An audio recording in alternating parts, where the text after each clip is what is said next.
Have you or a loved one been getting chased down by meta poke running attacks? Spawn killed by Ash of War spammers? Or gotten one shot from behind just as you were gaining the upper hand on your opponent? Or maybe you've mastered parrying your favorite bosses but just can't seem to get it to work in PvP?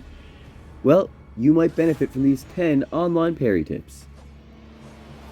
The biggest difference between deflecting attacks online versus offline is that latency is likely going to be a pretty big factor.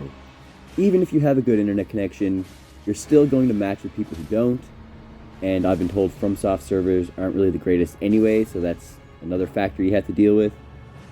So unless you see a great opening immediately, it's best in my experience to try and get some melee hits in first, and if there's some delay in your attacks connecting, there will also be that same delay in your parry hitbox. This, of course, makes it a bit more difficult, because you have to hit the button that much earlier, to the point that with bad latency, it's almost more so a matter of anticipation than just pure reaction timing, but it's still very doable. Some easy to predict parries are running attacks from various weapons, a light attack after a player quick steps or bloodhound steps towards you, Ashes of War with multiple hits like double slash or flaming strike. With bad latency, you can still usually block the first part and parry the second. And slow animation wind-up times like Charge Forth, Piercing Fang, Unsheath, and so on. These are still worth going for. Now, speaking of weapon arts, while most of them can be parried, many cannot. Some of these seem obvious, like Lion's Claw, Gold Breaker, or Wolf Assault. But, for example, Spinning Slash and Bloody Slash are also unparryable, despite being fairly standard-looking melee attacks. Then you've also, of course, got your jumping attacks, grapple attacks, flails, whips, and colossal weapons. Moreover, many players will switch to one of these if they notice a medium or small shield, or even if you're going for parries. This is where deception and weapon swaps come into play. It's no good if you can parry, but never get an opening to do so. Some of the most tried and true ways of trolling an opponent into a parry are having a dagger, usually the Misericord or standard dagger for the 140 and 130 crit rating, having one of them equipped next to your main weapon with the parry Ash of War on it, and if you notice somebody spamming attacks at you, quickly switch and go for it at the last second. Good chance you'll finish them off with that. There's also starting the fight with a shield that has no skill, then using your Ash of War while blocking. After your opponent has seen that, switch to the same shield ideally, but with your favorite parry on it, and as soon as they go for a guard break, punish the crap out of them.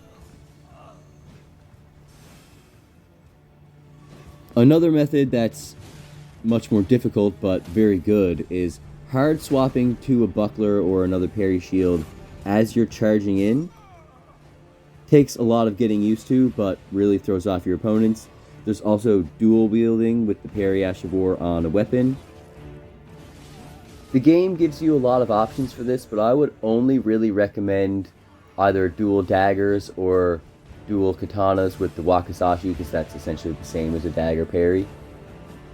Because, and this brings us to our next point, the parry frames of pretty much all the other weapons are abysmal, and it's important to know your frames. Starting with the top two, you've got your Golden Parry and Carry in Retaliation, which have only 4 wind-up frames and 6 parry frames. The Buckler also only has 4 wind-up frames, but has 5 parry frames.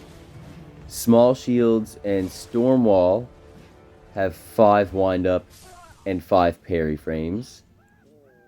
Daggers have 6 wind-up frames and 4 parry frames. Thop's Barrier 4 and 4. But then you get down to medium shields, thrusting swords, curved swords, fists, and claws all have a 6-frame wind-up and only 2 active parry frames, meaning they're more than 3 times as difficult as the best option. Through all the matches I've had, I've only been parried by those a handful of times, and most of them were when I was helping people practice. Which brings us to the next point, practice with a friend. Sort of self-explanatory, but for anyone who hasn't tried it out, you just set a password, summon in a friend, and you each equip unupgraded weapons, and try out different movesets in Ashes of War and their parry timings. Do this until you get comfortable, and then bring it into the Coliseum. Another perk to getting in crits during these big 3v3 matches or invasions isn't just the extra damage, but its defensive capabilities. Since you get invincibility frames while you're parrying and while you're getting in the crit, it can prevent you from taking major AoE damage or damage from their teammates. It also gives you a moment to assess the situation, maybe change your items. Great for when you're getting chased down by multiple players or have somebody spamming attacks at you while you're fighting somebody else, or if you just want to check up on your teammate mid-combat. Another variable in how defensive it can be is the guard boost of the shield or weapon that you're parrying with. This is probably the only way in which some thrusting swords and fists are better than daggers for parrying, but just really not worth the trade-off. And while you'll see people like me here using a heavier shield when it's only for parrying and not really for blocking, that's because if you only get a partial parry, it's going to deplete a ton of your stamina, but it will be less based on how high your guard boost is. So having that extra 5 or 6 on could be what leaves you with just enough stamina to escape danger if you fail the parry. To maximize being offensive, you'll want to work on your wake-ups, which is essentially when you get in the crit and it doesn't quite finish off your enemy, you're going to want an attack that catches them as they get up or try to roll away.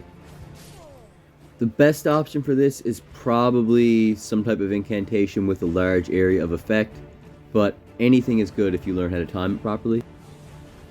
So I haven't exactly been following this next piece of advice for the whole video, but you generally don't want to try and parry the same enemy twice, or over parry. Like I said before, once they see it and they know it's coming, they're going to be trying jump attacks, grab attacks, unparryable ashes. So I would generally then switch to a two-handed weapon, or just something a bit more straight up offensive. After you get a kill in with that, then maybe go back to the parry build, keep them guessing. You just never want to be too predictable. In terms of talismans, the dagger talisman would be an obvious choice for the increased critical damage, and it is very good, but I would actually prioritize something stamina related over this, either Viridian Amber or Erdtree Favor +2, or the Turtle Shell Talisman. As I mentioned before, stamina depletes majorly if you only get a partial parry, and it could mean everything in terms of survivability. And if you have a min-maxed weapon, a weapon with a decent crit rating, or you've been working on your wake-ups, chances are you're going to finish them off anyway, so it might be just a wasted slot a lot of the time.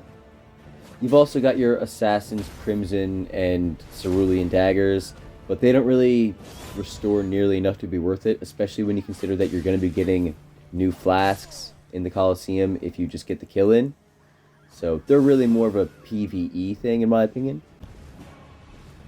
Last, but certainly not least, most Battle Mage spells can be parried with the standard parry. I think most people know by now that Carrion and Golden Retaliation can send spells and incantations back, but if the spell forms any type of a weapon, then that can be parried the same way as a physical weapon can be.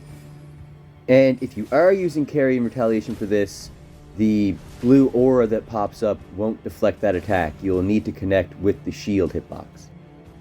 As far as I know, this works for all Battle Mage sorceries except for the Gavel of Hema, because I guess that registers as a colossal weapon and not as a great hammer. As always, I'm sure there's a lot more to be said about it, but these are the key points that came to me and that I wanted to share with you guys. I've also gone over a lot of other basic parry tips in previous videos, and there's examples of how to deal with various troublesome attacks in them. So, if this video didn't answer your questions, well, it might be in a previous upload. As always, thank you so much for watching. If you found this video helpful or informative, consider liking or subscribing. And remember, you've got to break the game, not your controller.